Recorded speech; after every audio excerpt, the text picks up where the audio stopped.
Hey, how's it going, guys? I watched two videos that talked about SCP-096, the Shy Guy. One was a live action video, and the other was just more about animation and a little bit more detailed. But I'm gonna be watching another SCP-096 video. This was recommended to me, and this one is basically the origin story. So I don't think there was an origin explanation in the past two videos that I saw, so maybe this one will be a little bit different. So without anything else, let's jump into the origin of SCP-096. Hello everyone, Dr. Bob here. I know you're not used to seeing me here at the start of Oh yeah, videos, shout out to but Dr. that's Bob. because today we have an extremely pressing matter to attend to. One that cuts to the deepest core of one of the SCP Foundation's deadliest contained anomalies, SCP-096, the Shy Guy. It's a creature that needs no introduction because it probably haunts all of your nightmares already. Close your eyes and picture it in your mind's eye, that gaunt face with the slack jaw and the lifeless white eyes. The face you hope never to see as long as you live. The pale skin pulled tight against bone. Those impossibly long, gangly limbs. It sits there in its airtight containment cube, covering its face and quietly sobbing, always sobbing, as though cursing something beyond even its own understanding. Perhaps, when thinking about SCP-096, you feel a pang of sympathy mixed with the terror. After all, this anomaly is no sadist. Why would a sadist cry as it kills, like SCP-096 does? You're not alone in asking this question. I've spent many a night poring over classified files with an ever-freshening pot of coffee, trying to piece together the answers. SCP-096 is considered one of the most dangerous Euclid-class creatures in containment, and yet, so little about it is known, beyond its capability to do great harm whenever someone is unlucky enough to see its face and send it into its rage state. How did this happen? It's a question for the curious, like you or me, and after months of strenuous research, I believe I may have an answer. Whether you choose to believe it is up to you. Just be warned, when you hear what I believe to be the heartbreaking, tragic origin of this terrifying and pitiful monster, you may never be able to look at him the same way again.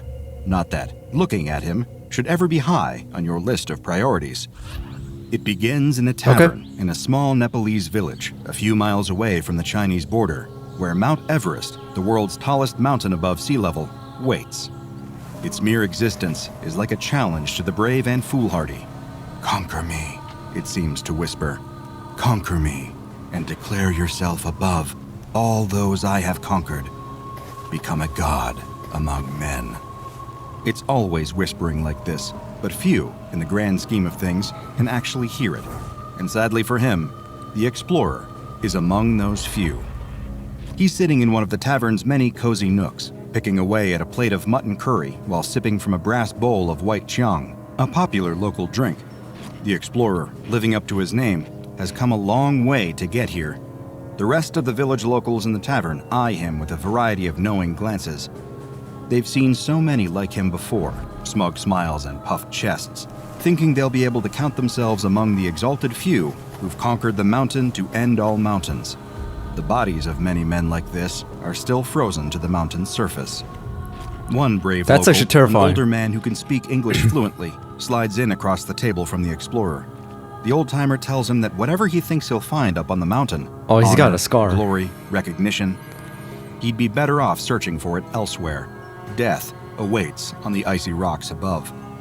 The explorer, young, fit, and still feeling mighty smug, replies that death is there for the people who haven't worked hard enough, who haven't prepared. He's scaled other mountains before, all across the globe, from Scotland to Peru. Everest would hold no surprises for him, just a new, compelling challenge. The old man is, as you could probably ambitious. imagine, unamused by the explorer's hubris. All confidence and bluster now, he says with his thin, raspy voice. But what will you say when you're face to face with the king? The explorer, assuming that this king refers to the mountain itself, smiles and replies, I'll ask him for his crown. With that, the old man leaves, content that he at least tried to dissuade the explorer from going on this doomed journey.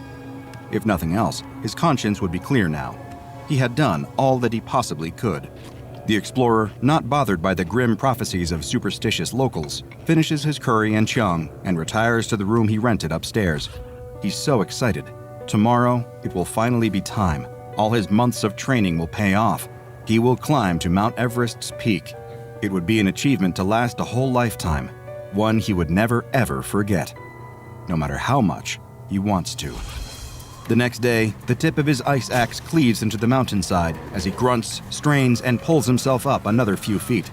He's about 2,000 meters up, and every additional meter is fighting him. It's the bitterest cold he's ever known, a freeze so deep it makes his incredibly expensive thermal locking clothes feel like he's wearing wet, one-ply toilet paper. But the pain doesn't matter. The cold doesn't matter. He finds it exhilarating. Of course, just as the old man had warned, death could be waiting for him. Well, at least on he's this mountain. motivated. But the truth is, the explorer has never felt more alive. He winches himself up a few feet more, trying to regulate his breathing as his icy fingers, wrapped in thick gloves, struggle to find purchase on what feels like a sheer cliff face. There are many times when he's supporting his full body weight with only his hands. It often takes the kind of Herculean strength that only a lifetime of training can give you. After all, there's no room for error on Mount Everest. One wrong move, and you're either plummeting to your death or becoming a permanent frozen fixture of the mountainside. And because Everest is so dangerous, nobody comes to collect the bodies of dead mountaineering hopefuls. Their corpses, so coated you in die, often you stay colorful there. winter jackets, litter the mountain. Some look at them as a tragic warning. Other, more morbid mountaineers use them as mile markers for their own more successful ascents. Whether the explorer would be lucky or become just That's one way another of putting dead, it. frozen mile marker is still entirely up to chance. He climbs for a few more hours, pushing past his body's complaints, his physical limitations, until he reaches a well-earned plateau. Here, he establishes a small base camp and eats some of his rations. The area is thankfully guarded enough to keep out the worst of the sub-zero winds, so he can at least get some sleep without freezing to death. Mount Everest cannot be conquered today, and even someone with the explorer's bravado wouldn't dare to try. But as he settles down to sleep for the night, he can't help but look up, and the enormity of what stands before him he finds utterly terrifying. The mountain just keeps going and going and going, stretching up into the misty heavens, like the tip would only be a short jump from the moon. For the first time, the explorer begins to genuinely wonder, will I scale this mountain, or will I die on it? What he never even considers is that there may be a third option that's so much worse. Over the next few days, he keeps climbing further and further. Hundreds, then thousands of meters pass under him as he breaks past even the boundaries biology seemed to set for him. He's impossible to deter, an engine of pure, burning willpower, going because he knows he cannot stop. Because he knows that if he throws in the towel now, it will have all been for nothing. He'll be just another failure, one speck among billions. He'll have no meaning, no legacy. He'll just be another average Joe, forgotten. And that honestly scares him even more than the prospect of freezing to death up here. Okay. Eventually, even though it costs him almost So like I said, he everything has to a do it, motivation. he reaches 8,000 meters, an area Death known zone. as the Death Zone, where it's believed to be impossible for humans to acclimate. This is the thin, rarefied air that few have been permitted to breathe, and he's seen so many brightly colored mile markers on the way to here.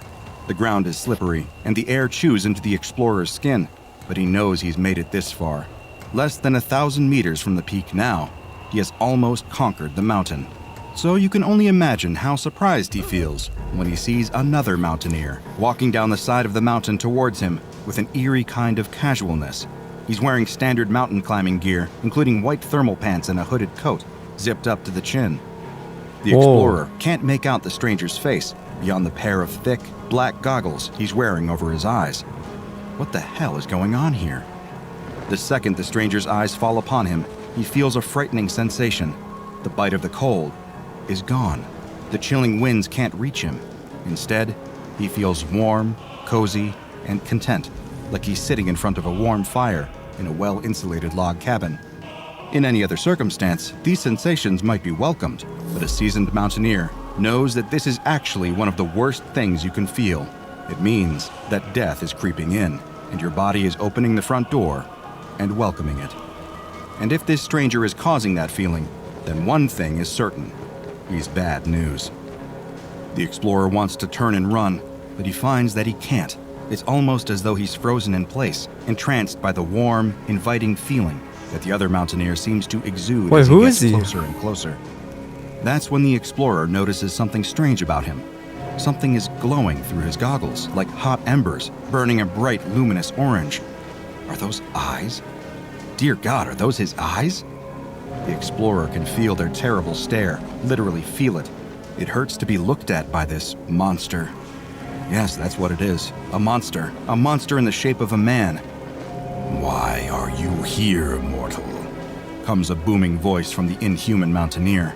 Do you wish to challenge me? The explorer can't form words. He's quaking, his body acknowledging the cold that his mind can't, as those two glowing eyes bore into him. Speak, What? The stranger commands. Who? What are you?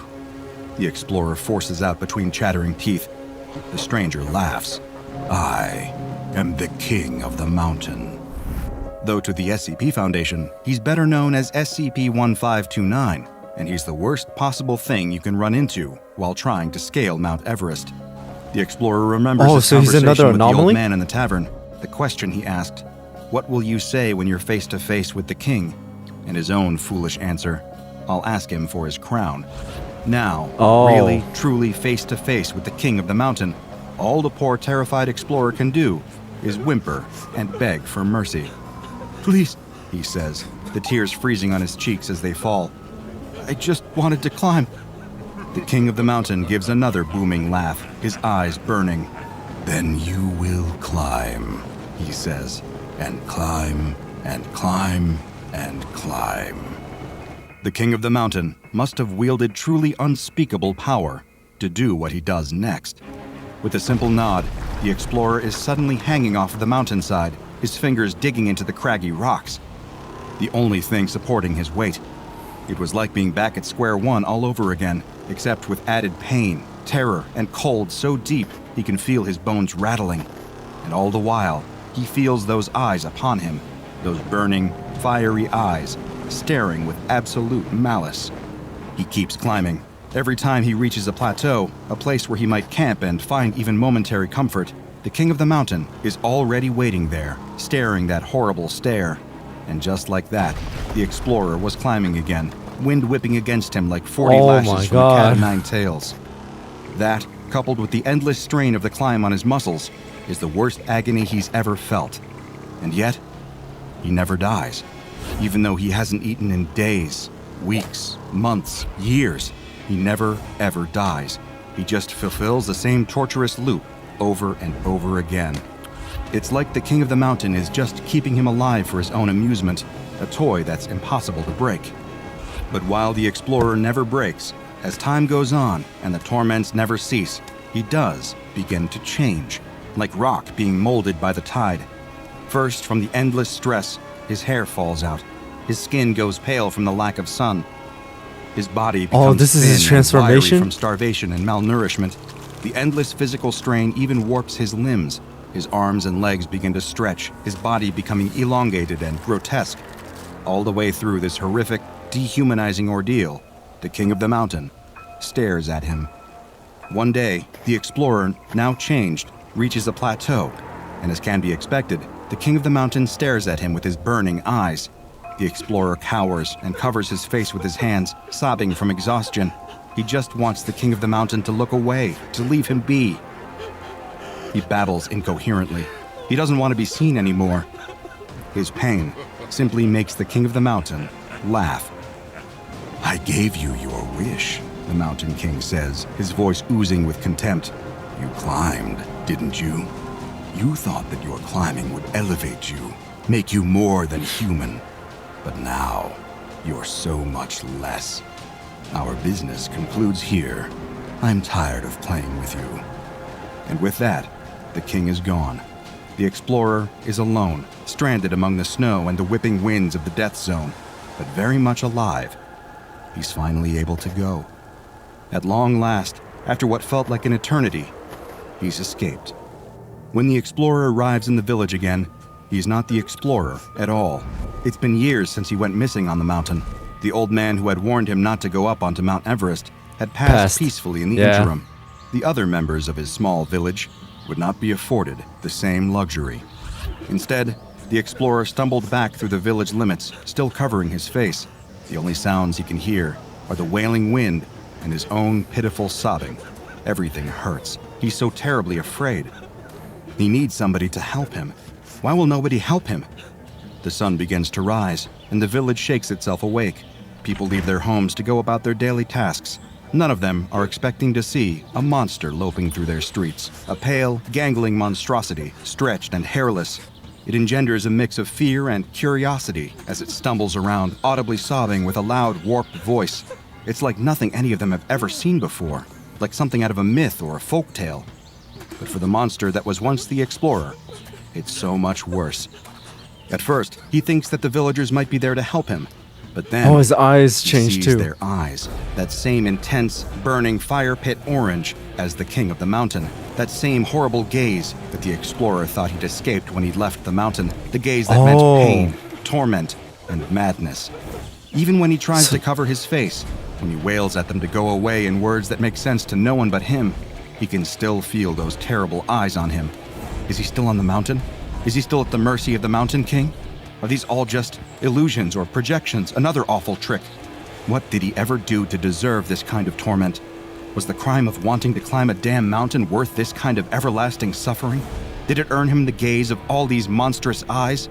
The explorer begins to feel his anguish being replaced by another feeling, rapidly rising rage, the kind of pure, blistering hatred that inexorably leads to one result: violence. Violence. First, Yeah. he screams. Then, they scream.